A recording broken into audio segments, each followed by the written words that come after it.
दुईजना फोनबाट जसले मलाई गोली देखाउँछ त्यही राम्रो हो तपाईँको राम्रो छ नि हौ यहाँ विशाल दाइको खोल्यो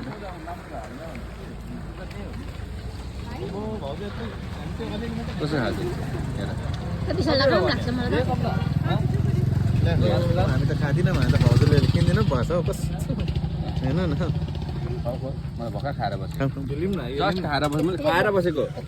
भर्खर खाएर बसेको मालिक कहिले अस्ति खाएर गएको कहिले राम्रो बनाएन कसले मैले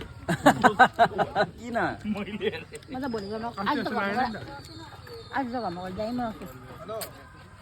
मेरो हातको झोमी खान्छ कि पल्किन्छ नि दिएन सोधेको मात्रै गिलो बनाएको भर्खर आएको ए भएको